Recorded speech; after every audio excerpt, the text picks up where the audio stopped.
আজকে স্বামী স্ত্রীর মধ্যে মহাব্বত ভালোবাসা নাই। কথা কন, দাম্পত্য জীবনে খালি অশান্তি। এই যে চাঁদপুরের একটা ঘটনা দেখলাম, আহারে স্ত্রী পরকীয়া প্রেম করে পালিয়ে গেছে আর একটা পরপুরুষের হাত ধরে, দুইটা সন্তান বাবা বুকে নিয়ে লালন পালন করতেছে, বাবা সন্তানদেরকে বুক দিয়ে আগলায় রাখছে। এইবার ওই স্ত্রীর যে স্বামীর কাছে গিয়েছিল, পরকীয়া প্রেমিকের কাছে গিয়েছিল, কিছুদিন পরে তার সংসারটা ভেঙে গেছে। এবার কোর্টে মামলা করেছে এই স্বামীর বিরুদ্ধে। এইবার কোর্ট থেকে রায় হয়েছে যে ওই দুইটা সন্তান এই মহিলার কাছে থাকবে। বাপ এইবার ওই কোর্ট চত্বরে পয়রা আহাজারি করতেছে, একেবারে বিল্ডিং এর যে কোর্ট সেখানে শুয়ে পড়ছে, আদালত চত্বরে একেবারে শুয়ে পড়ছে, শুয়ে গড়াগড়ি করতেছে আর বলতেছে, আল্লাহ তোর কাছেই বিচার দিলাম, আল্লাহ আল্লাহ দেখিস। এই কথা বলতেছে, আহাজারি করতেছে, কান্নাকাটি করতেছে আর বলতেছে, আল্লাহ তোমার কাছে বিচার দিলাম। এক মুরব্বী যা থাবড়াইতেছে, হ্যাঁ বয়স্ক মানুষ, মনে হয় তার বাবা হতে পারে, সে থাবড়াইতেছে আর বলতেছে, চুপ কর, আল্লাহ আছে, আল্লাহ এদের বিচার করবে, চল বাড়িতে চল। দুইটা সন্তান, যে নারী পরকীয়া প্রেম করে আর একটা পুরুষের হাত ধরে চলে যায়, সেই সংসারটা ভেঙে গেছে, আর এক জায়গায় বিয়ে করেছে, সেই সংসারও নরভরে। আবার এই স্বামীর বিরুদ্ধে মামলা করেছে। স্বামী দুইটা সন্তান নিয়ে, জীবিত সন্তানদেরকে নিয়ে সারাটা জীবন পার করতে চেয়েছিল, যে সন্তানদেরকে নিয়ে আমি বেঁচে থাকবো, এরা আমার বেঁচে থাকার অবলম্বন। আজকে সেই অবলম্বনটাও কেড়ে নিয়ে গেল। এমন রায় বাংলাদেশে বেশিরভাগ আদালতে রায় হয় নারীদের পক্ষে। কথা বলে ঠিক কিনা? পুরুষের দুঃখ বোঝে না, পুরুষেরা যে কি কষ্ট করে সন্তানদের জন্য, এটা আর ওরা বোঝে না। কথা বলেন এখানে ওই আদালত চত্বরে, আহারে সেই লোকটা আহাজারি করতেছে, কান্নাকাটি করতেছে, গড়াগড়ি করতেছে আর বলতেছে, আল্লাহ তোর কাছে বিচার দিলাম, আমার শেষ অবলম্বন দুইটা সন্তান, সেটা ওই নারী কেড়ে নিল, আল্লাহ এই নারীর বিচার তুমি করো। ওই নারী বলতেছে যে আমারে আবার গ্রহণ করো, না হলে মামলা দিয়ে দেবো। কি এক কাহিনী চিন্তা করো। আজকে পরকীয়ার অভিশাপে হাজারো পরিবার এইভাবে ধ্বংস হয়ে যাচ্ছে। কথা বলে ঠিক কিনা? ওই লোকটা কান্নাকাটি করে বলতেছে, আমার সন্তানদেরকে নিলে আমি আর বাঁচবো না, আমি মারা যাব, আমি মারা যাব। একটা বাবা সন্তানকে কতটা মহাব্বত করে। কথা বলে ঠিক কিনা? আজকে সব দিকে বিচারশালী বসলে নারীদের দিকে রায় চলে যায়। পুরুষের দুঃখ কেউ বোঝে না। পুরুষেরা যে কতটা নির্যাতন জুলুমের শিকার, পুরুষেরা বুক ফুটে কারো কাছে কিছু বলতে পারে না। আর ওরা তো কান্নাকাটির অভিনয় কম জানে না, বেশি জানে। একটু অপেক্ষা করেন, আমি পরে বলতেছি। কষ্ট হচ্ছে আপনাদের? আমরা আদালতের রায় এখন তো মেনে নেওয়া লাগবে। আইন তো আর এই বাবার কান্নাকাটি দেখবে না, দেখবে কি এই অসহায় বাবার আত্মচিৎকার, এটা তো আইন দেখবে না, আদালত দেখবে না। যে রায়টা হয়েছে, যে নারী পরকীয়া প্রেম করে তার কাছে এই সন্তানেরা গেলে কখনো ভালো থাকবে না, বলা যায় না। ওই নারী পরকীয়ার জেরে ধরে এই দুইটা সন্তানকে হত্যাও করতে পারে। কথা বলেন ঠিক কিনা? আমার ভাইরা, আমি যে কথা বলতে চাচ্ছিলাম, আজকে সব জায়গায় অশান্তি, এর মূল কারণ হলো কোরআন সুন্নাহ থেকে আমরা দূরে সরে গেছি। কথা বলেন ঠিক কিনা? এজন্য বাজান বাড়িতে গিয়ে স্ত্রীকে সালাম দিবেন, লোকজন যদি না থাকে বইয়ের হাতটা ধরে মুসাফা করবেন। এ যুবক, কার হাত? একটু জোরে বলেন, কার হাত? বইয়ের হাত ধরে মুসাফা করবেন। পাশের বাড়ির ভাবির হাত না ধরলে ঝাঁটা দিয়ে পিটাবেন। বইয়ের হাত ধরে মুসাফা করবেন। একেবারে যদি ময়দান ফাঁকা থাকে কোলাকুলিও সেরে নেবেন। কথা কয়, স্বামী স্ত্রী যদি সুখে থাকতে চান, দাম্পত্য জীবনে যদি আপনারা ভালো থাকতে চান, রসুলের 4টি সুন্নত প্রত্যেকটা ঘরে ঘরে আমল করা লাগবে। কয়টা সুন্নত? স্লোগান শোনেন না? আপনি কি দাম্পত্য জীবনে অসুখী, নানান সমস্যায় ভুগতেছেন? এই অশান্তি দূর হয়ে যাবে, সংসার জীবনে দাম্পত্য জীবনে শান্তি ফিরে আসবে। রসুলের 4টি সুন্নত কারা কারা আমল করতে চান? 2 হাত তুলে আল্লাহকে দেখান। কি সেই 4টি সুন্নত? শুনবেন তো ইনশাআল্লাহ? আল্লাহ কবুল করেন, জোরে বলেন আমিন। একটা তাকবীর দেন, লিল্লাহি তাকবীর। হাত নামান। কি সেই 4টে সুন্নত যদি আমি বলতে চাই, আলোচনা এলোমেলো হয়ে যাবে। একটু অপেক্ষা করেন, ধৈর্য সহকারে বসেন, আমি শেষের দিকে বলার চেষ্টা করব ইনশাআল্লাহ। আমার ভাইয়েরা, অনেকে বলে হুজুর বউ সালাম দিদিকে শরম লাগে, এরকম আছে না? নাই আছে না? এক যুবক বলতেছে, হুজুর বউকে সালাম দিদিকে শরম লাগে। আমি তখন বললাম, বাবা তুমি কি বিয়ে করছো? কি কোন হুজুর? 3 সন্তানের বাপ আমি। চিন্তা করেন বাজান, 3টা সন্তানের বাপ হয়ে যায়, ওরা শরম লাগে না? বউকে সালাম দিদিকে শরম লাগে, এটা শরম না শয়তানি? আর শরম যদি বেশি হইতো তাহলে তো বাচ্চা হওয়ার কথা ছিল না। কথা বলে এই জন্য ফাজলামি বাদ দিয়ে যান, ভালো হয়ে যান। একজন মুসলমান আর একজন মুসলমানের গৃহে প্রবেশ করতে হলে ওই গৃহবাসীর অনুমতি নিয়ে সালাম দিয়ে প্রবেশ করা লাগবে। কথা বলেন ঠিক কিনা? এটা কার অর্ডার? আল্লাহর অর্ডার। সূরা নূরের ভিতরে আল্লাহ পাক স্পষ্ট জানিয়ে দিয়েছেন, এক মুমিন যখন আরেক মুমিনের গৃহে প্রবেশ করবে, গৃহবাসীর অনুমতি নিয়ে সালাম দিয়ে প্রবেশ করতে হবে। আপনি রুবেল রুবেল বইরে বলে বাড়ির ভিতরে ঢুকে যান, সালাম কালাম কিছু দেন না, এরকম আছে না নাই? ভালো হয়ে যান, ভালো হয়ে যান। সালাম দিয়ে কারো বাড়িতে গেলে সালাম দিয়ে অনুমতি নিয়ে তারপরে প্রবেশ করবেন। কি মনে থাকবে ইনশাআল্লাহ? একবার সালাম দিলেন জবাব নাই, দুইবার সালাম দিলেন জবাব নাই, তিনবার সালাম দিলেন জবাব নাই, ওখানে আর থাকারই দরকার নাই, বাড়ি চলে যাবেন। কথা কন। আর মোবাইল থাকলে মোবাইল করে খবর নেন উনি আছে কোথায়। কিন্তু বাড়ির মেন গেটে মেন দরজায় গেলেন, কথা কি বুঝতে পারেন? মূল দরজায়, এই জায়গায় যায় আপনি নক করবেন, সালাম দিবেন। জানালাতেও কিছু কি মারবেন না। অনেকে দেখে দরজা বন্ধ, জানালা বন্ধ, পাঁচির টপকে ভিতরে ঢোকে। এটা করা যাবে না। মূল দরজায় যেতে হবে, সেখানে ডাকতে হবে। ডাকার পরে খুলে দিলে দিল, না দিলে ওখান থেকে চলে যেতে হবে। কথা কয় না? কথা কয়। কিন্তু অনেক দরজায় যায় ডাকলে বাপরে বাপ, বাড়িতে পুরুষ না থাকলে মহিলা দরজা খুলতে দেরি করে না। কথা কয় নাকি আপনারা? আগেকার মা বোনেরা পুরুষের আওয়াজ পাইলে ঘরের কোনায় যায় লুকাইতো। কথা বলেন। আর এখনকার মহিলারা পুরুষের আওয়াজ পাইলে দরজা খুলে বলে, কোথা থেকে আসছেন, কার কাছে আসছেন? বাসা তো আমারই স্বামী, আসেন ভিতরে বসেন, এক কাপ চা দেই, আমি কিন্তু খুব ভালো চা বানাইতে পারি। কি ডাকা ডাকি, এমন কায়দায় এই অপরিচিত পুরুষকে ডাকতেছে, মনে হয় মায়ের পেটের ভাই। কথা কন ঠিক না? খবরদার মা বোন যারা বসে আছেন, মা ওয়াজ শুনতেছেন, খবরদার কোন পুরুষ যদি বাড়ির দরজায় ডাক দেয়, খবরদার তার সাথে সাক্ষাৎ করা যাবে? জায়েজ আছে? জায়েজ আছে? হ্যাঁ, বাপ যদি হয়, ভাই যদি হয়, চাচা যদি হয়, খালু যদি হয়, খুলে দিতে পারে।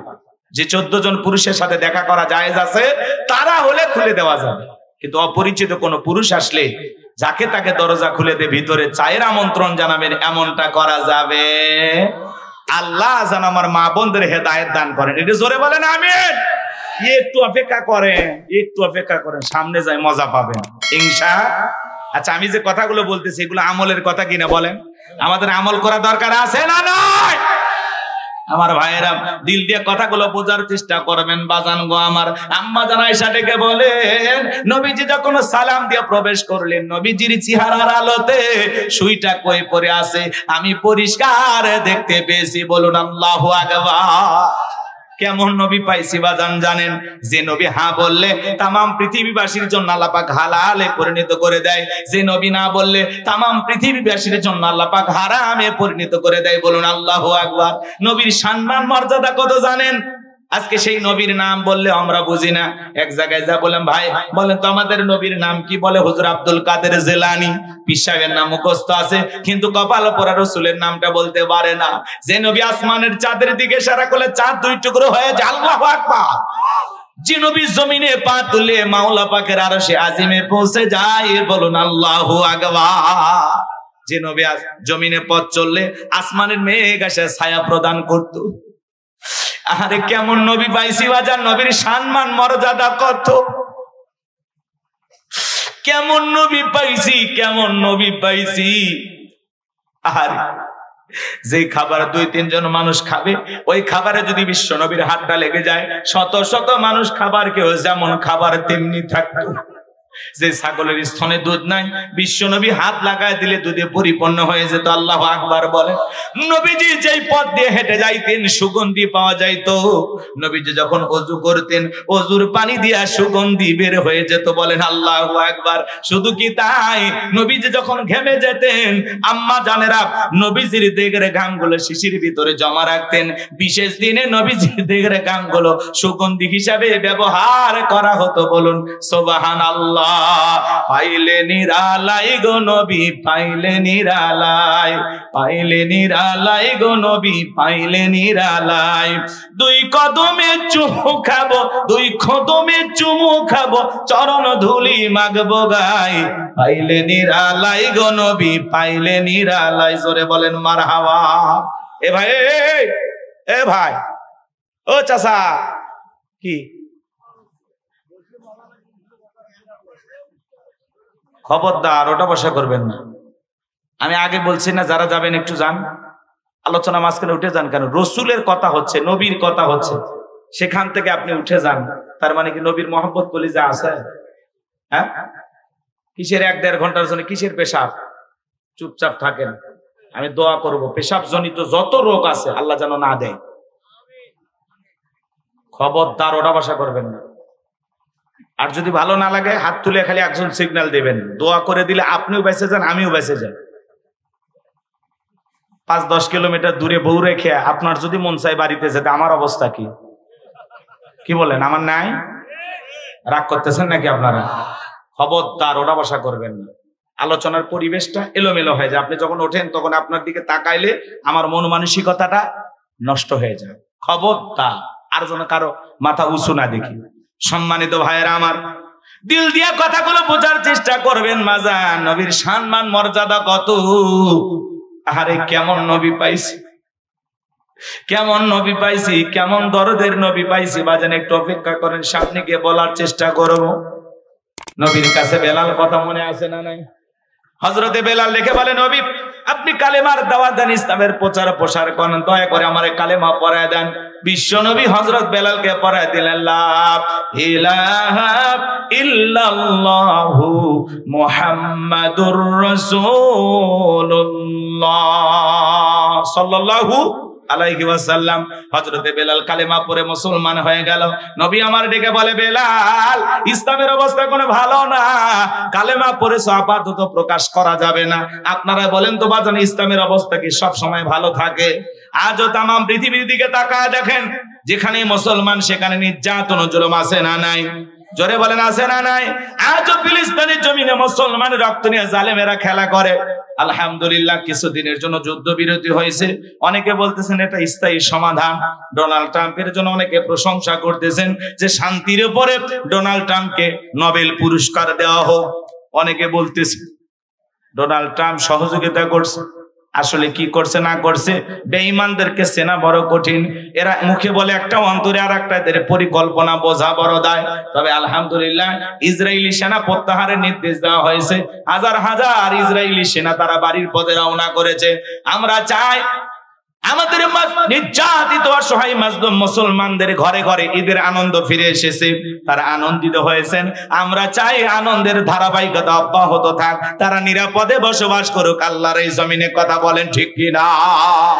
আমার ভাইয়েরা, আজও কাশ্মীরে মুসলমান রক্ত ঝরে, সিলের উইঘুরে মুসলমানদেরকে হত্যা করা হয়। আজও গরুর গোশত খাওয়ার অপরাধে পাশের দেশ ভারতে মুসলমানদের হত্যা করা হয়। কথা বলেন, কথা বলেন। যেখানে মুসলমান সেখানে নির্যাতন জুলুম আছে না নাই? এদেশেও যারা মুসলমানদের উপর নির্যাতন জুলুম করেছিল, মনে রাখবেন এই পৃথিবীর জমিনে নমরুদ ফিরাউনের যেমন জায়গা হয় নাই, আজকে যারা মুসলমানের রক্ত নিয়ে খেলা করতেছে ওই জালেমদের জায়গা পৃথিবীর জমিনে হবে না। এদেশেও যারা মুসলমানের রক্ত নিয়ে খেলা করেছিল, নিরীহ আলেমদেরকে ফাঁসির মঞ্চে ঝুলিয়েছিল, হাজার হাজার আলেমদেরকে মিথ্যা মামলা হামলাতে জেলখানায় বন্দী করে রেখেছিল, শাপলা চত্বরে রাতের আধারে আলেমদেরকে হত্যা করেছিল, হাফেজদেরকে হত্যা করেছিল। বলেন তো বাজান, আজকে তারা ক্ষমতার চেয়ার আছে না ক্ষমতার চেয়ার রেখে পালিয়ে গেছে? আর খেলা এজন্য জুলুম করতে নাই। জুলুম কখনো চিরস্থায়ী হতে পারে না। জালেমদের শেষ পরিণতি হলো পরাজয়, আর মুসলমানদের শেষ পরিণতি হলো বিজয়। মারহাবা কর। শেষ বিজয়ের হাসি মুসলমানের হাসবে। কথা বলেন ঠিক কিনা? এজন্য যারা জুলুম করেছিল, যাদের হাতে মুসলমানের রক্ত লেগেছিল, আজকে তারা আছে সব পালিয়ে গেছে। এরপরে মাঝে মাঝে বলে আমরা দেশের কাছে আছি, শর্ট করে ঢুকবো। ঢুকবেন তো বের হলেন কেন? কথা কর না আপনারা, আপনারা সিদ্ধান্ত নেন। আর যাই হোক, আগামীতে যতদিন আমরা জীবিত আছি, আগামীতে আর যাই হোক কোন নারীকে এই দেশের প্রধানমন্ত্রী বানাবো না। আগামীতে পুরুষ চান কারা কারা? একটু হাত তুলে দেখান। যেই দলেরই হোক পুরুষ হবে আমাদের প্রধানমন্ত্রী। কথা বলে ঠিক না? নারীদের দেখার দিন শেষ। আগামীতে পুরুষের বাংলাদেশ। মেয়ে মানুষের রাগ বেশি, জেদ বেশি।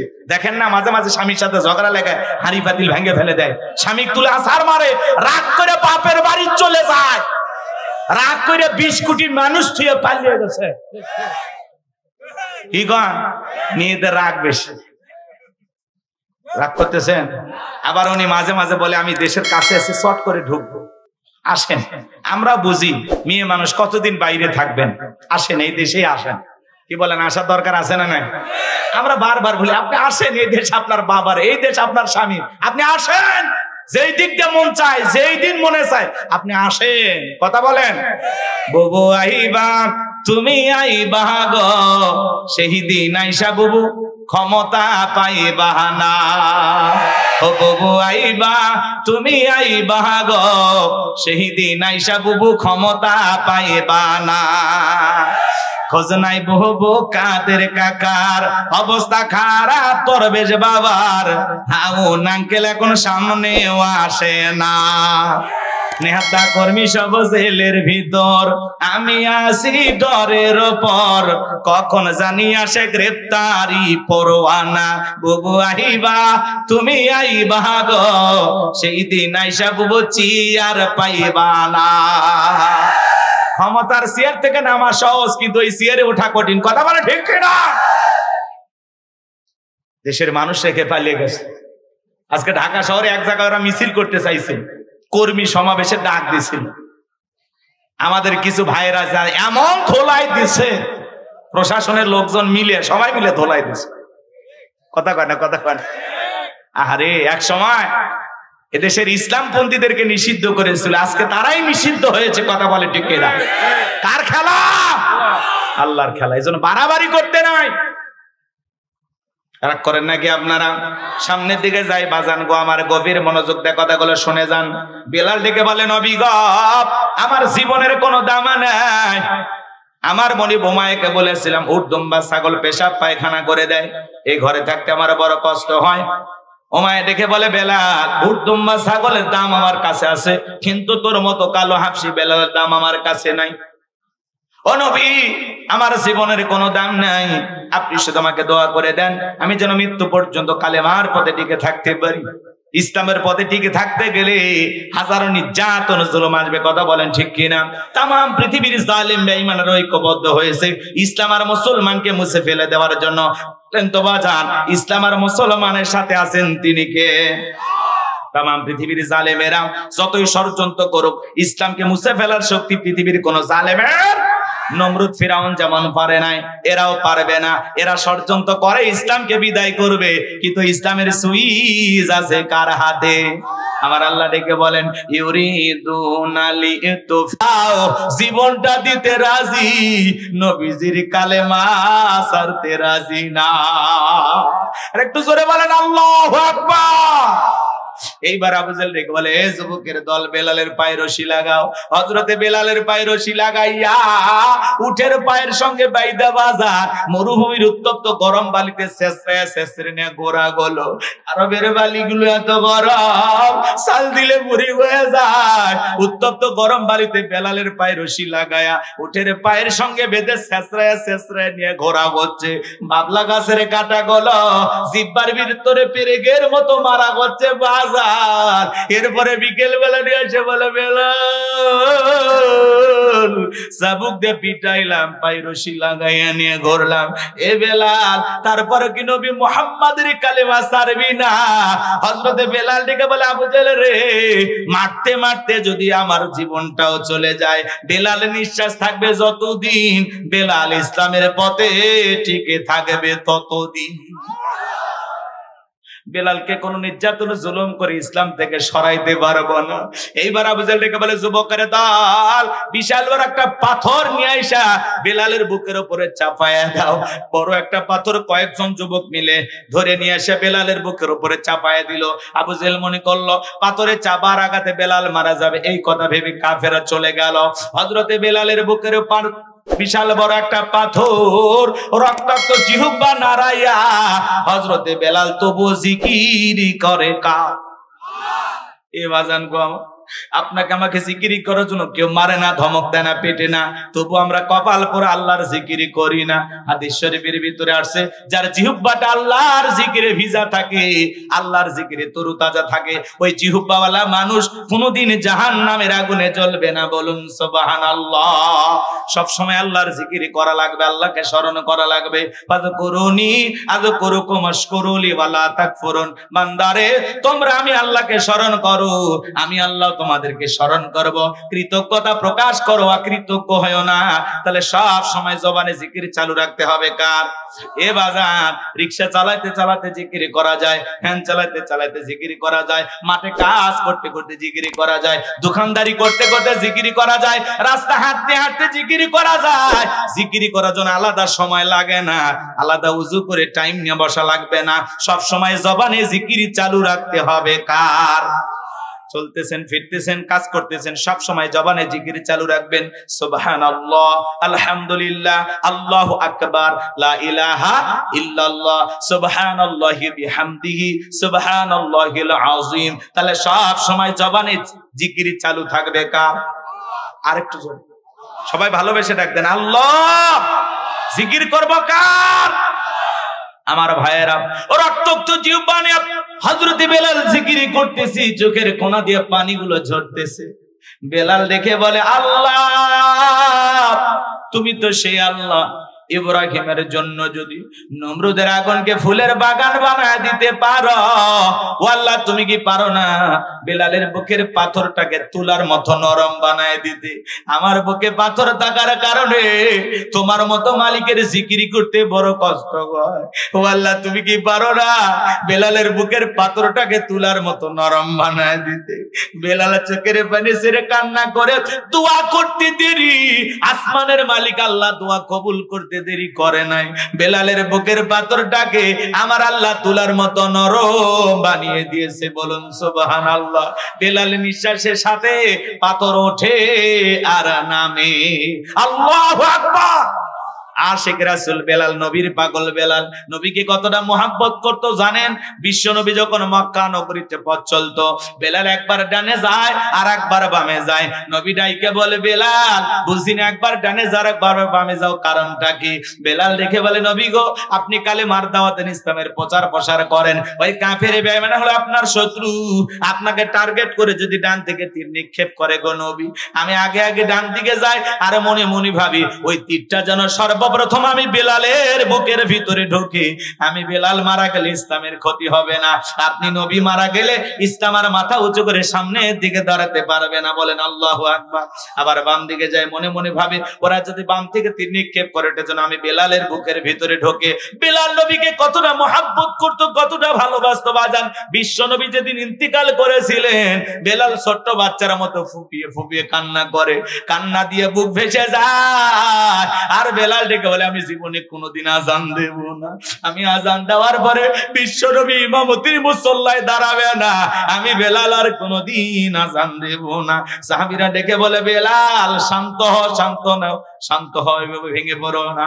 বেলাল কারো কথা শোনে না, অজরে চোখের পানি ছেড়ে দিয়ে কান্না করে। বিশ্বনবী সোমবারের দিন ইন্তিকাল করেছিলেন, তামাম পৃথিবীর উম্মতকে কাঁদিয়ে বুধবারের দিনে বিশ্বনবীর দাফন সম্পন্ন করা হয়েছিল।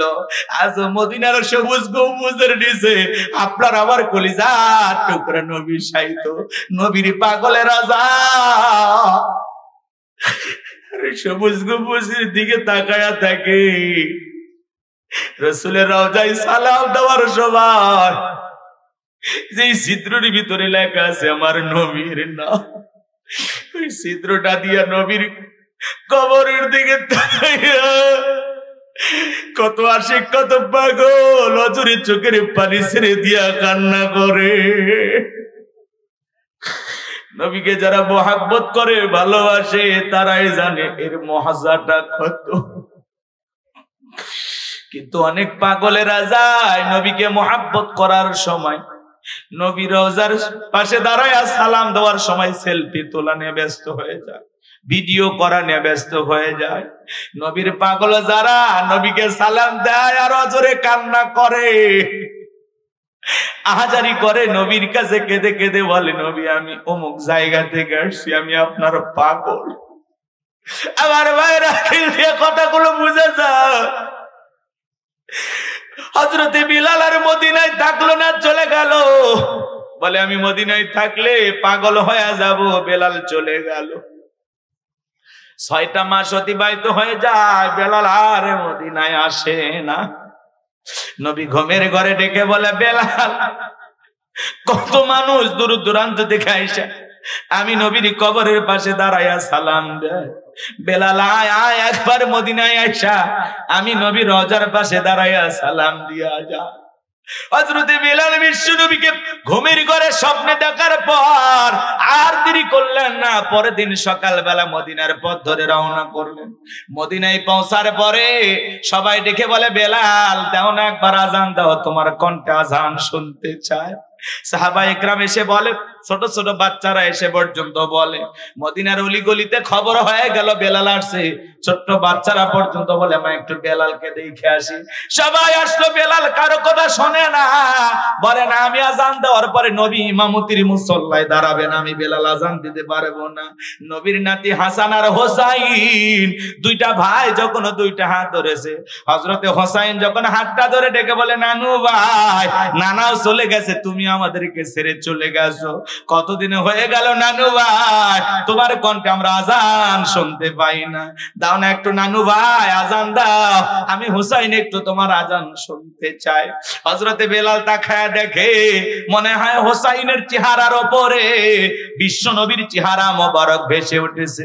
মনে হয় মদিনা নবী ডাইকা বলে, বেলাল দেন একবার আজান দে, আমি নবীও তোর আজান শুনতে চাই। হযরতে বেলালের হাতটা ধরে হোসাইন যখন নানু ভাই বলে ডাক দেয়, ও নানু ভাই দাও না একবার আজান দাও, আমি হোসাইন তোমার আজান শুনতে চাই। হযরতে বেলাল হোসাইনের অনুরোধ আর ফিরাইতে পারলেন না। 6 মাস পরে আয়েশা হোসাইনের অনুরোধে আবারও মদিনায় বেলাল আজান দিলেন। বলুন আল্লাহু আকবার।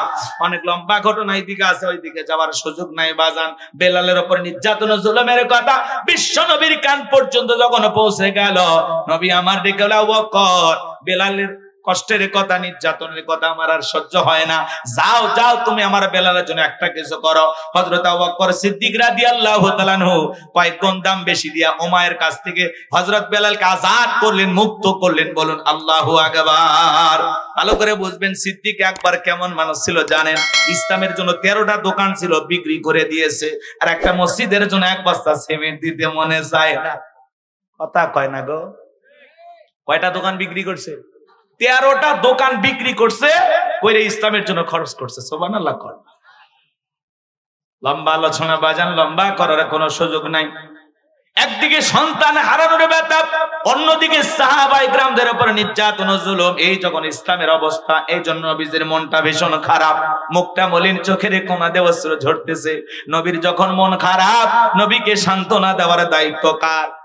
আমার আল্লাহ ডেকে বলে, জিবরাইল রে, আমার বন্ধুর মা নাই, বাবা নাই, আমি স্যার আমার বন্ধুর কেউ নাই।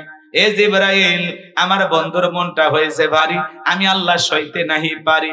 লাহু মাহফুজ থেকে সূরা কাউসার নিয়ে যায় আমার বন্ধুর উপরে নাজিল কর তাড়াতাড়ি। বলুন আল্লাহু আকবার। নবী আমার দিকে বলে, আনাস, আমার মনটা কেন খারাপ তোমরা জানো? আমার মুস্কি হাসি দেওয়ার কারণটা জানো না? আমার মুস্কি হাসি দেওয়ার কারণ হলো এই মাত্র আসমান থেকে জিবরাইল এসে আমার উপরে সূরা কাউসার নাজিল করলো। বলুন আল্লাহু আকবার। বিশ্ব নবী তখন সাহাবায়ে কেরামদের সামনে মুস্কি মুস্কি হাসতেছেন আর তেলাওয়াত করে শুনিয়ে দিলেন। সবাই একটু জবান ছেড়ে তেলাওয়াত করুন। ইন্না আ'তাইনাকাল কাউসার ফাসাল্লি লিরাব্বিকা ওয়ানহার ইন্না শানিয়াকা হুয়াল আবতার। আল্লাহু আকবার। খারাপ লাগে? খারাপ লাগে? কোরআনের কথা শুনতে খারাপ লাগে? ভালো করে বোঝার চেষ্টা করবেন। আল্লাহ রাব্বুল আলামিন জানিয়ে দিলেন, ইন্না আ'তাইনাকাল কাউসার।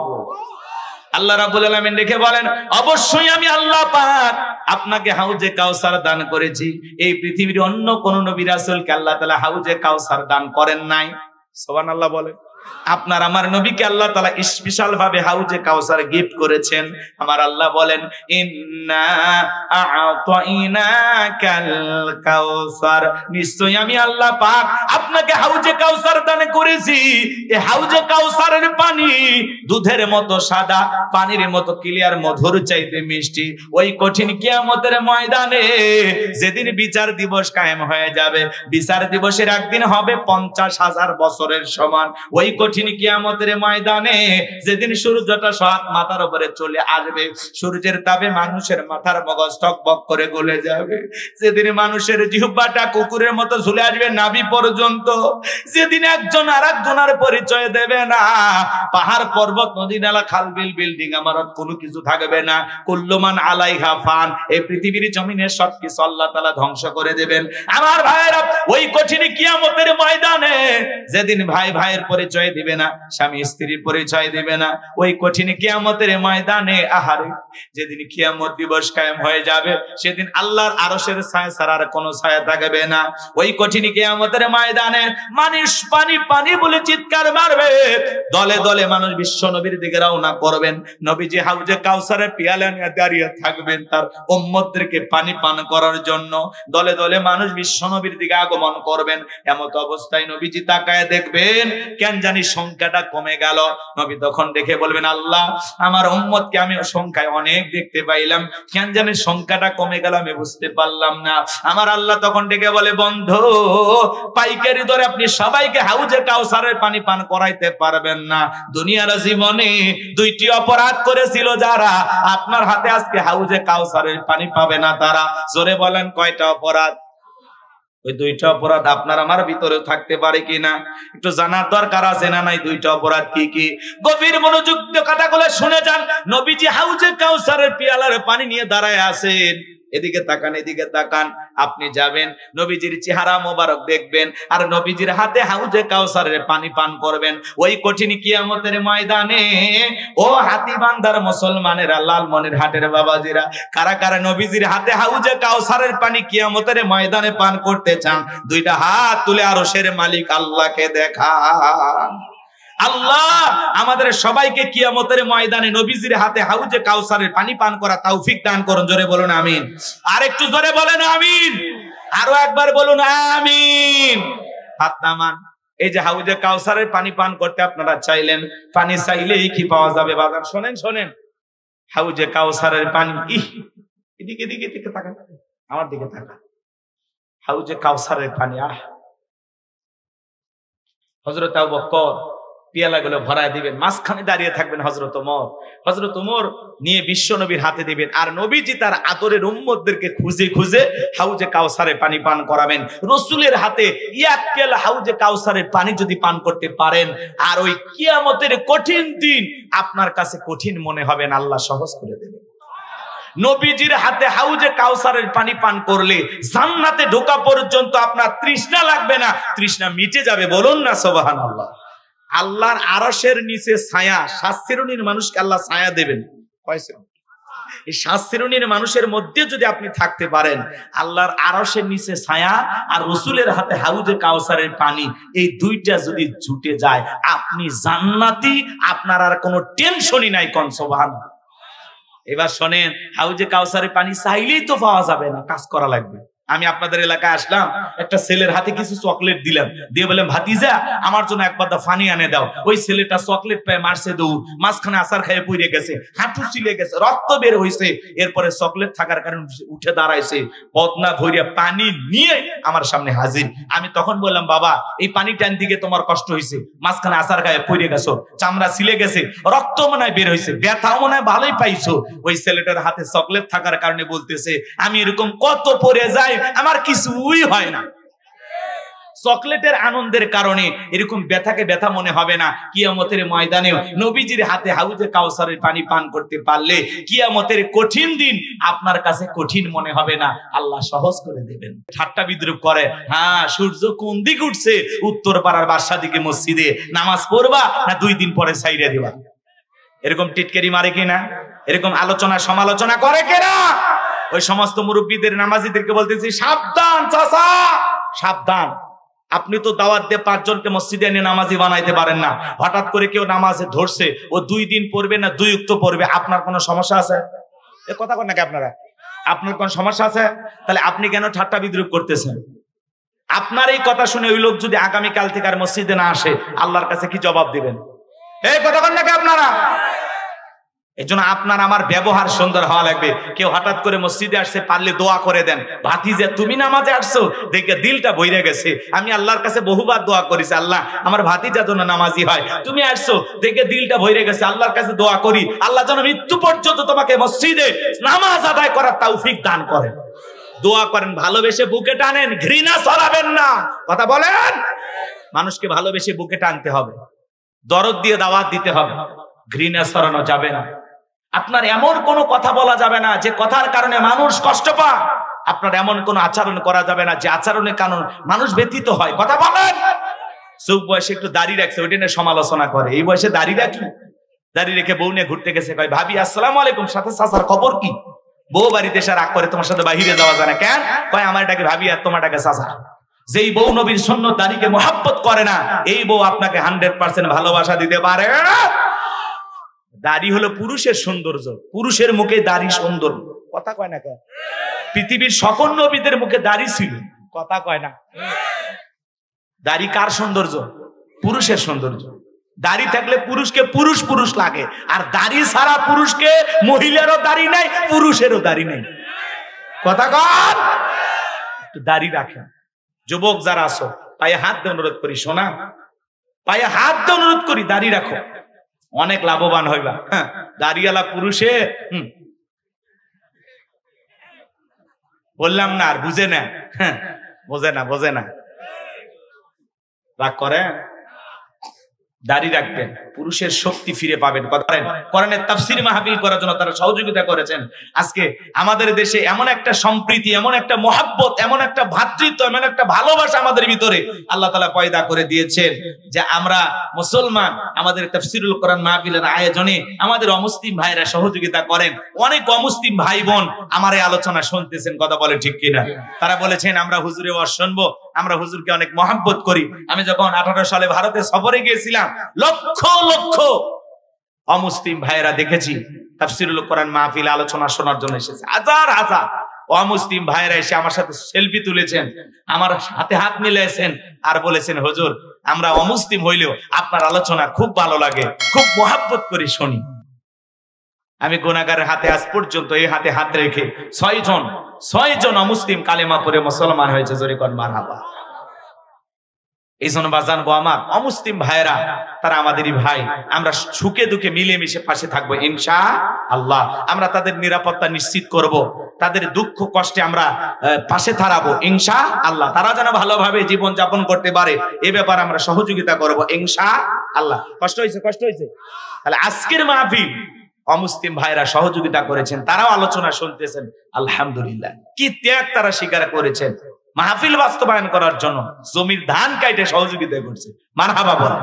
আমার ভাইয়েরা কষ্ট পাচ্ছেন আপনারা, দিল দিয়া কথাগুলো শোনার চেষ্টা করবেন, বাজার ভুলে যাবেন না, মনোযোগ দিয়ে কথাগুলো শুনে যান। হাউজে কাউসারের পানি পান করতে গেলে কাজ করা লাগবে 2টা। আল্লাহ যাদের হাত দিয়েছে 2টা আঙ্গুল তুলে বলেন তো কাজ করতে হবে কয়টি? 2টি। আরো জোরে, জোর হলো না, উঠে যাবে। একটু মিছিল করে অভ্যাস করেন। 16 বছর মিছিল করতে পারেননি, 16 বছরের কাজ আদায় করা লাগবে। কথা কয় না। সামনের দিকে যাই বাজান, গবার মনোযোগ দিয়ে শুনবেন। আল্লাহ তাআলা সেটা 2 নাম্বার আয়াতে জানিয়ে দিলেন, ফাসল্লিলি রাব্বিকা ওয়ানহার। বলেন ফাসল্লিলি রাব্বিকা ওয়ানহার। বলেন ফাসল্লিলি রাব্বিকা ওয়ানহার। আল্লাহ রাব্বুল আলামিন বলেন ফাসল্লিলি রাব্বিকা, 1 নাম্বার হলো রবের উদ্দেশ্যে সালাত আদায় করা লাগবে। নামাজ হবে একমাত্র কার জন্য? قل إن صلاتي ونسكي ومحياي ومماتي لله رب العالمين।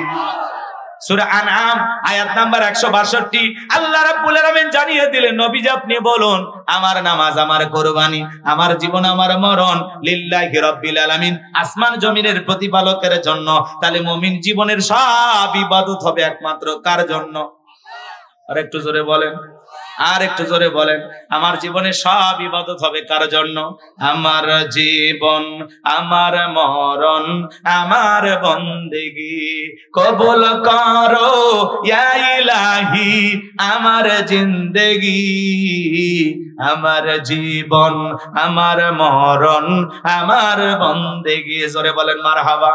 ফাসল্লি রব্বিকা, রবের উদ্দেশ্যে সালাত নামাজ হবে একমাত্র কার জন্য? কদ আফলাহাল মুমিনুন আল্লাযীনা হুম ফি সালাতিহিম খাশিউন। অবশ্যই মুমিনেরা সফল যারা নিজেদের সালাত বিনয়ের সহিত, নম্রতার সহিত, আল্লাহর ভয় নিয়ে আদায় করে।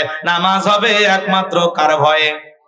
শুধুমাত্র মসজিদ সুন্দর করলে হবে না, ওই মসজিদে যারা নামাজ আদায় করবে তাদের অন্তরটাও সুন্দর হওয়া লাগবে। শুধু মসজিদের নাম আত-তাকওয়া লিখে রাখলে হবে না, নামাজীদের অন্তরে তাকওয়া থাকার দরকার আছে না? না, শুধু মসজিদের জন্য টাকা কালেকশন করলে হবে না, মুসল্লিও কালেকশন করার দরকার আছে না? নাই। এই দেশে জুমার নামাজের জন্য মসজিদগুলো ভেঙে ভেঙে বড় করা হয়, 2 তলা 3 তলা করা হয়, আর ফজরের নামাজের সময় এক কাতার মুসল্লিও জোটে না। এমন মসজিদ আছে বাজান, মুয়াজ্জিন একাই আজান দিয়ে একাই নামাজ পড়ে। কথা কর। এক হাজি মানুষ বিয়ে বাড়িতে বেড়াইতে গেছে, ফজরের আজান চলতেছে মসজিদে, বলতেছে বিয়াই মসজিদ কোন দিকে? বলে সোজা যায় বামে, বামে যায় ডানে, ডানে যায় পশ্চিম দিকে। কয় নাকি? এইবার হাজি মানুষ যা দেখতেছে মসজিদে আজান হচ্ছে, কিন্তু মসজিদের গেটে তালা। কি কি কি? কিন্তু ভিতরে কি হয়? আজান চলতেছে। এদিক ওদিক তাকায়, কোথাও কোনো কিছু খুঁজে পায় না। পাশেই তাকায় দেখে ছোট্ট একটা ঘর, ওটাই মনে হয় মুয়াজ্জিমের ঘর। এইবার জানালার ফাঁক দিয়ে তাকায় দেখে হুজুর তাই ল্যাপের ভিতর শুয়ে থেকে আজান দিচ্ছে। ল্যাপের ভিতর শুয়ে থেকে আজান দিচ্ছে। এইবার আজান যখন শেষ হয়ে গেল, হাজী সাহেব জিজ্ঞাসা করছে, হুজুর এটা কি করলেন? ল্যাপের ভিতর শুয়ে থেকে আজান দিলেন। বলে আপনি আগে আমার উত্তর দেন, আপনি মানুষ না ফেরেশতা নাকি জিন? উত্তর দেন। তখন বলতেছে, ভাই আমি মানুষ, হাজি মানুষ, আমি ত্রিপল হাজি, জামাত ছাড়া নামাজ পড়ি না, এই জন্য মসজিদে আসছে। কথা কয় না কয়? তো বলতেছে, ভাই আমি বেশ কয়েক বছর ধরে এলাকায় ইমামতি করি, ফজরের সময় একজন মুসল্লিও আসে না, এজন্য আজকে একটু শরীরটা খারাপ লাগতেছিল, মনে করলাম কেউ আসতেছে না, ওই আগে ভাগেই মাইক্রোফোনটা রেখে দিয়েছিলাম, ওই ল্যাপের ভিতর শুয়ে থেকে মেরে দিছি। কথা কয় না কয়? এরকমও মসজিদ আছে। আর রাসূলের জামানায় জুমার নামাজের সময় মসজিদ যেমন কানায় কানায় পূর্ণ ছিল, ফজরের নামাজের দৃশ্য একই রকম, মসজিদ কানায় কানায় পূর্ণ ছিল। কম সুবহানাল্লাহ। এজন্য বাজান শুধু জুমার 2 রাকাত নামাজ পড়লে হবে না, 5 ওয়াক্ত সালাত নিয়মিত আদায় করা লাগবে। কথা বলেন ঠিক কিনা? এজন্য আমি আমার ওয়াজে বলি, এই দেশে নামাজি আছে 5 ধরনের, 5-এর 7-এর খাটের ঠাটের ভোটের। বুঝলেন না তো? নিয়মিত যারা 5 ওয়াক্ত সালাত আদায় করে এরা হলো 5 ওয়াক্ত নামাজি, এরা হলো 5-এর নামাজি। 7 দিন পরে পরে 2 রাকাত জুমার নামাজ যারা পড়ে এরা হলো 7-এর নামাজি। কথা কয় না? 7 দিন পরে জুমার নামাজে যা টাইসে ধুলে খোঁজার বলে, হুজুর খাচ্ছেন আর বয়লার মতো মোটা হচ্ছেন, এই যে মসজিদের টাইসে ধুলে ধুলে। কথা কন নাকি আপনারা? হুজুর তখন অবাক হয়ে যায়, কি করবে? এই বেটা, এই হুজুর মুয়াজ্জিমকে ধমক না দিয়া ওই মসজিদের ধুলাটা তুমি পরিষ্কার করো, আল্লাহ তোর অন্তরে ধুলে পরিষ্কার করে দিবে। কথা কন ঠিক কিনা? শুধু মসজিদ ঝাড়ু দেওয়ার দায়িত্ব ইমাম মুয়াজ্জিমের না, ওটা আপনার আমার দায়িত্ব, মসজিদ সবার। কথা বলেন। আপনি ভাব নেন ইমাম মুয়াজ্জিমের সাথে এমন ব্যবহার করেন, বেতন দেয় 2000-3000 টাকা, আর চাকরের মতো ব্যবহার করে, এরকম কিছু বেঈমান নাফরমান আছে না? না। ইমাম হলো কি? ইমাম নেতা, নেতা নেতা বানাইছে। নেতাকে জনগণ ধমক দেবে? আপনি মুসল্লি হয় ধমক দিচ্ছেন মানে আপনার ইমাম অসম্মান করতেছেন, গোলামের মতো। আপনি কি গোলামের পিছনে নামাজ পড়বেন নাকি নেতার পিছনে? তাহলে আপনি অসম্মান কেন করতেছেন? ভালো হয়ে যান, সম্মান দেন। ইমাম যদি ভুল করে, বাপরে বাপ, 14 গোষ্ঠী উদ্ধার করে ফেলে দেয়। আছে না নাই? ইমামের বউ যদি একদিন বেপরদায় ঘোরাফেরা করে আর ওর বউ বিউটি পার্লারে সাজ দিয়া রাস্তাঘাটে ঘুরে বেড়ায়, কোনো সমস্যা নেই। মসজিদের সভাপতি ওর বউ বেপরদায় ঘরে, মসজিদের সেক্রেটারি ওর মেয়ে বেপরদায় কলেজে যায়, কথা কন। আর হুজুর জিজ্ঞাসা করে, হুজুর আপনার স্ত্রী পর্দা করে তো? শয়তান, নিজের ঘরটাও ঠিক করে না। কথা কন না আপনারা? ভালো হয়ে যান বাজান গো আমার, মন খারাপ করবেন না, কষ্ট মনের মধ্যে নেবেন না। নবীজি আমার এক জায়গায় নামাজ আদায় করলেন, পাশে একটা নতুন কবর। সাহাবায়ে কেরামকে জিজ্ঞাসা করে বলেন, আমার সাহাবীরা শোনো, এই কবরে থাকা ব্যক্তি জান্নাতি। সাহাবায়ে কেরাম বললেন, নবী গো এই ব্যক্তি কি এমন আমল করেছে আমরা জানতে চাই। নবী আমার দেখে বলে, আল্লাহর গোলাম নিয়মিত আল্লাহর ঘরটা ঝাড়ু দিত, পরিষ্কার পরিচ্ছন্ন রাখতো।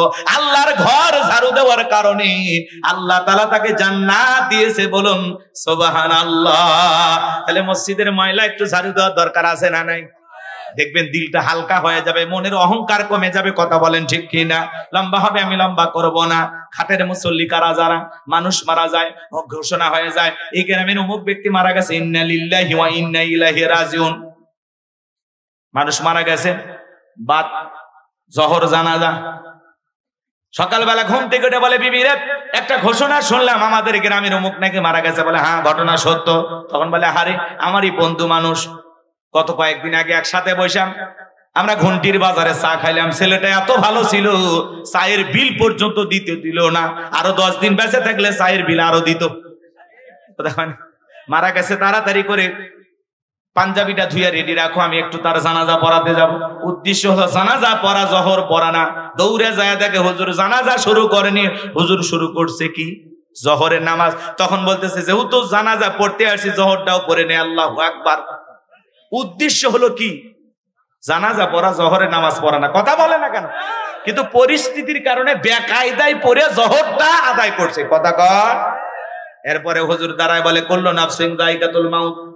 খাটিয়ার সামনে তারা ওয়াজ করতেছে, ভাই মৃত্যুর স্বাদ সবাইকে গ্রহণ করা লাগবে। এই যে সাদা টিং টুকরা কাপড়ের মধ্যে আপনাকে আমাকে মরাবে, ভালো হয়ে যান, সোজা হয়ে যান, নামাজি হয়ে যান, আল্লাহওয়ালা হয়ে যান, এখনো সময় আছে ভাই। প্রত্যেকটা মৃত্যু থেকে শিক্ষা গ্রহণ করি। কত এমপি মন্ত্রী মারা যায়, আপনাকে আমাকে মারা যাওয়া লাগবে। এজন্য আসুন আমরা ভালো মানুষ হই, এমন জীবন করিও গঠন, মরিলে হাসিবে তুমি, কাঁদিবে ভুবন। হুজুরের ওয়াজ শুনে বলে, হুজুর ঠিক ঠিক। মানে লাশটা যখন সামনে থাকে আমরা মানে পবিত্র হয়ে যায়। হ্যাঁ ঠিক হুজুর, আহা আলেম ওলামা যা বলে, হুজুরে এত সত্য কথা কয়, এত সত্য কথা। আপনার না থাকলে হুজুর আমরা শয়তান হয়ে গেলাম। কথা হয় না? লাশটা কবরে রাখা পর্যন্ত এমন আফসোস অনুশোচনা, এমন একটা ভাব নেয়, মনে হয় জীবনে আর কোনোদিন পাপের কাজ করবি না। কথা বলেন? কিন্তু ওই কবর দিয়ে বাড়িতে সে টুপিটা খুলে খালি একটা সিগারেটও টান মারছে, সব ওই ধুঁয়ে উড়িয়ে চলে গেছে। কি বলেন? আর ওয়াজ নাই। যে ব্যক্তি জানাজা পড়ে কবরে দাফন করলো, জহরের নামাজ পড়ে, কি মসজিদ ভরে গেছিল না? আসরের সময় ওরা গেল কই? জুমার নামাজের সময় মসজিদ ভরে যায়, আসর মাগরিব এশা ফজর গেল কই? এই কথা কন নাকি আপনারা? এখনো সময় আছে, ভালো হয়ে যান। কার কখন মৃত্যু হবে আমরা কেউ জানি? আসবে মরণ কখনো কোথায় কারো জানা নাই, আসবে মরণ কখনো কোথায় কারো জানা নাই। ও তোমার জানাজার নামাজের আগে নামাজ পড়ো ভাই, ও তোমার জানাজার নামাজের আগে নামাজ পড়ো ভাই। নিজের জানাজার নামাজ হওয়ার আগে মসজিদে গিয়ে নামাজি হওয়া দরকার আছে না নাই? আর 2 ঈদের নামাজ যারা পড়ে এরা হলো ঠাটের মুসল্লি, রোজা একটাও নাই, কিন্তু ভাব সাপ নিয়ে এমন এক নতুন পাঞ্জাবি কিনে হুজুরের কাছে যা বলে, হুজুর আসেন হুজুর একটু কোলাকুলি করি। বোঝেননি? হারাম খাইয়া পেটটা এমন বানাইছে মানে 26 মাসের গর্ভবতী।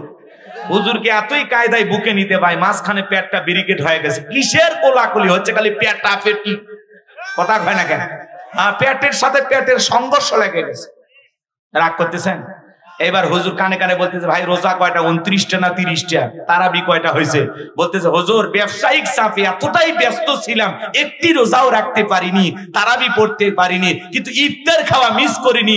এমন কি অমুসলিম ভাইদের ডেকে ডেকে ইফতারি করাছি। হুজুর এ কথা কয় না কা? কিন্তু রোজা রাখে। এরকম ভণ্ড আছে না নাই? রাগ করতেছেন নাকি আপনারা? আমার ভাইয়েরা, দিল দিয়ে কথাগুলো বোঝার চেষ্টা করবেন। পাঁচের নামাজি কারা, এটা বাদ দিলেন। বলবো সামনের দিকে যাই। পাঁচের নামাজি যারা, এরা হলো ভোটের নামাজ। যে কয়দিন নির্বাচন থাকে, মাথায় টুপি, গায়ে লম্বা পাঞ্জাবি, মুখে খোসা খোসা দাড়ি, মনে আসমান থেকে জিব্রাইলের খালাতো ভাই হাজির। রাস্তাঘাটে যারা দেখে সালাম দেয়, এমনকি সালাম দিতে দিতে খেজুর গাছকে পর্যন্ত সালাম দিয়ে বসছে। সামসারা ডেকে বলে, নেতা এটা তো মানুষ না, এটা খেজুর গাছ। নেতা বলতেছে, আমি মনে করছি এটাও ভোটার। নির্বাচনে নাকি মাইক ধরে, আরে বাপরে সেই ভাষণ। ভাইয়ের আমার, আগামীতে যদি লালমনিরহাটের হাতীবান্ধার মানুষ আমাকে সেবা করার সুযোগ দেয়, কথা দিলাম ঘরে ঘরে বিদ্যুৎ দেব, গ্যাস দেব, উন্নয়নের জোয়ারে ভাসিয়ে ডুবিয়ে আপনাদের জানাজা পড়াবো ইনশাআল্লাহ। কথা কয় না? এরকম চাপাবাজ আছে না? না, নির্বাচনের আগে এত প্রতিশ্রুতি, ভোট নেওয়া শেষ, নেতার সোনার বাংলাদেশ। আমরা ওই নেতার পিছনে স্লোগান দেই, বল্টু ভাইয়ের চরিত্র ফুলের মতো পবিত্র, নামাজ পড়ে এক ওয়াক্ত, কাজা খাই 5 ওয়াক্ত, ঘুমচুরিতে পাকাপোক্ত, শয়তানের 1 নাম্বার ভক্ত, হুজুরদের জন্য খুবই শক্ত, সুচা খাই গরিবের রক্ত। আছে না? না, কি আছে? কি সমস্যা? তা গল্প করো কেন? এরকম নেতা আছে না? নাই? ভালো হয়ে যান, গভীর মনোযোগ দিয়ে কথাগুলো শুনে যান বাজান গো আমার। এরা হলো ভোটের মুসল্লি, ভোটের সময় নামাজি সাজে। এরাই দেখবেন ভোটের আগে টুপি পাঞ্জাবি পরে, আর হুজুরদের বলে ধর্ম ব্যবসায়ী। নির্বাচনের আগে যারা নামাজ ধরে, টুপি পরে, পাঞ্জাবি কিনে ঘরে, জনগণের ভোট পাওয়ার আশায় একটু মুসলমানিত্ব দেখায়, নামাজি সাজে। আসলে এরাই হলো অরিজিনাল ধর্ম ব্যবসায়ী। আমরা তো 12 মাসই টুপি পরে থাকি, 12 মাসই দাড়ি রাখি, আমাদের তো জুব্বা 12 মাসই পরে থাকি। কথা কন। আলেমদেরকে দেখে বলে এরা নাকি ধর্ম ব্যবসায়ী। ওরে বাবা, ধর্ম নিয়ে রাজনীতি করা যাবে না। তুমি যদি তোমার বাপ দাদা 14 গোষ্ঠীর নিয়ম নীতি নিয়ে রাজনীতি করতে পারো, আর আলেম ওলামা কোরআন সুন্নাহর নিয়ম নীতি নিয়ে মদিনাওয়ালার আদর্শকে বাস্তবায়ন করার জন্য, আল্লাহর দ্বীনকে প্রতিষ্ঠিত করার জন্য, কেন রাজনীতি করতে পারবে না? কথা কন না, হক কথা বলা লাগে। আপনি পেশাব করে পানি নিতে জানেন না, সূরা ফাতিহা পড়তে পারেন না, মাইক ধরে মানুষকে সালাম দিতে পারেন না, কয় সালাম আলাইকুম, কয় আউজ বিল্লাহ বিসমিল্লাহির রহমানির রহিম, আউজ বিল্লাহ বিসমিল্লাহ ভাঙ্গে এক জায়গায় করছে। কয় এলাকার মানুষ আমাকে ভোট দিয়ে এলাকার মেম্বার বানাইছেন, এই জন্য নিজেকে আমি একবার গর্ববতী মনে করছি। কিছুক্ষণ পরে বলে এলাকার মানুষ আমাকে এই সম্মানের আসনে বসার কারণে আমি নিজেকে আরেকবার গর্ভবতী মনে করছি। মহিলারা পর্যন্ত নাকে কাপড় দিয়ে হাসে আর বলে, আল্লাহ আমি বিবাহের পরে বছরে গর্ভবতী হলে আমি একবার, আর এই নেতা 1 মিনিটে 2 বার। এরকম নেতা আছে না? হ্যাঁ, এরা নাকি সমাজের নেতা হবে। রাগ করেন? এক নাম্বার হলো রবের উদ্দেশ্যে সালাত, একমাত্র আল্লাহকে খুশি করার জন্যই নামাজ হবে। কার জন্য? আল্লাহর খুশির জন্য। কারা কারা নামাজ পড়বেন হাত তুলে দেখান তো, ইনশাআল্লাহ আল্লাহ কবুল করেন, জোরে বলেন আমিন। এইবার আল্লাহর খুশির জন্য যদি নামাজ পড়েন, আল্লাহ বলেন ফালইয়াবুদু রাব্ব হাযাল বাইত আল্লাযী আত'আমাহুম মিন জু' ওয়া আমানাহুম মিন খাউফ। আল্লাহ রাব্বুল আলামিন বলেন, এই ঘরের মালিকের ইবাদত করো। কোন ঘর? কথা কয় না? আল্লাহর ঘর, খানায় কাবা। কথা বলেন। আর আপনাদের মসজিদ হলো খানায় কাবার শাখা। এই বাইতুল্লাহ গেছে একজন নাটকের অভিনেতা, নাম হলো মুশফিকুর রহমান ফারহান, নাম শুনছেন? এই ছেলেটা উমরা করতে গেছে, একজন নাটকের অভিনেতা। আল্লাহর পবিত্র ঘর বাইতুল্লাহ দেখার পরে মুস্কি মুস্কি হাসতেছেন আর বলতেছেন, আমার জীবনের সবচাইতে বড় স্বপ্ন আজকে পূরণ হলো। আল্লাহর ঘরটা দেখার পরে চক্ষু শীতল হয়ে গেছে। আমি একজন অভিনেতা, কিন্তু আল্লাহর ঘরটা দেখার পরে কি যে আনন্দ পাইছি, কতটা যে ভালো লাগতেছে আপনাদেরকে ভাষায় প্রকাশ করতে পারবো না। আল্লাহর কাছে দোয়া করি, আল্লাহ যেন সবাইকে বাইতুল্লাহ আসার তৌফিক দান করেন। জোরে বলেন মারহাবা। আল্লাহর ঘর বাইতুল্লাহ দেখতে গিয়ে নাটকের একজন অভিনেতা ফারহান, সে খুশি হয়ে গেছে, আনন্দে আত্মহারা হয়ে গেছে। আমি দেখলাম ইহরামের কাপড় পরে আছে, সোশ্যাল মিডিয়াতে ভিডিওটা ভাইরাল হয়ে গেছে, আপনারা দেখেছেন। একজন নাটকের অভিনেতা আল্লাহর ঘর দেখে আনন্দিত হয়েছেন, খুব খুশি হয়েছেন, তার আনন্দে আত্মহারা হয়ে গেছেন, আর বলতেছেন আল্লাহর কাছে দোয়া করি আপনারা যেন সবাই বাইতুলে আসতে পারেন, উমরা করতে পারেন, হজ করতে পারেন। আমরা আল্লাহর কাছে দোয়া করি আল্লাহ যেন এই নাটকের অভিনেতাকে হেদায়েত দান করেন, সে যেন গুনাহ থেকে, নাটক সিনেমা থেকে আল্লাহর পথে ফিরে আসতে পারেন, আল্লাহ তৌফিক দান করেন। জোরে বলেন আমিন। আর একটু জোরে বলেন আমিন। আমার ভাইয়েরা, বাইতুল্লাহ কথাকে বুঝতে পেরেছেন? কি যে সুন্দর একটা নিয়ামত, আল্লাহর ঘর। যারা দু চোখে দেখেছে এরা মজাটা পাইছে, কথা কোন ঠিক কি না? আল্লাহর ঘরে বাইতুল্লাহ, যারা উমরা করতে যায়, হজ করতে যায়, আল্লাহর এই বান্দারা দেখার চোখের পানি।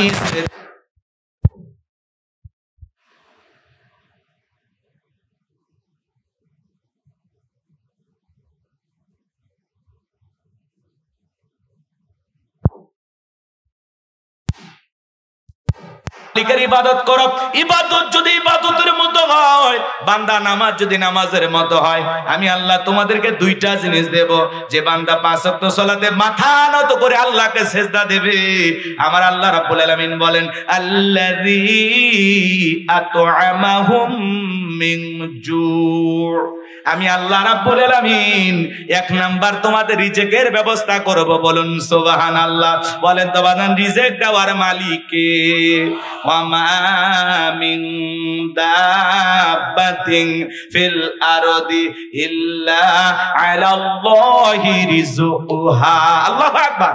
আল্লাহ বলেন পৃথিবীতে এমন কোন বিচরণশীল প্রাণী নাই যার রিজিকের ব্যবস্থা আমি আল্লাহ আসমান থেকে করি না। তাহলে রিজিক দেওয়ার একমাত্র মালিক কে? নামাজ নামাজের মতো আদায় করলে আল্লাহ রিজিক দেবেন।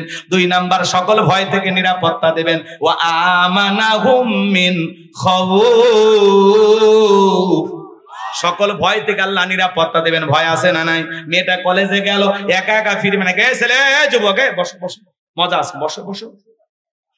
যুবকদের উদ্দেশ্যে কয়েকটা মিনিট কথা বলতে চাইছি না, একটু বসেন বাজান, দিল দিয়ে কথাগুলো বুঝবেন। আল্লাহ রাব্বুল আলামিন নিরাপত্তা দেবেন। মেয়েটা কলেজে গেল, একা একা ফিরবে নাকি জামাই সাথী নিয়ে ফিরবে? ভয় আছে না নাই? মেয়েটা স্কুলে গেল, ভালোভাবে ফিরবে নাকি লালসার শিকার হবে? ভয় আছে না নাই?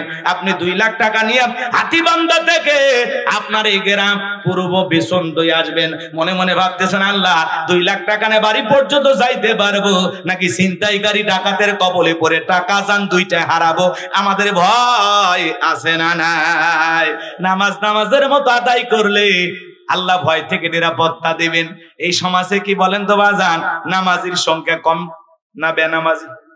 নামাজির সংখ্যা কম না বেশি? কম। আর বেনামাজির সংখ্যা বেশি এই সমাজে। এদিক খেয়াল করেন বাজান গো আমার, কত নেতা গেল এলো, নিরাপত্তা কিন্তু কেউ দিতে পারলো না। এই সময় নিরাপত্তা প্রতিষ্ঠিত হবে সেই দিন।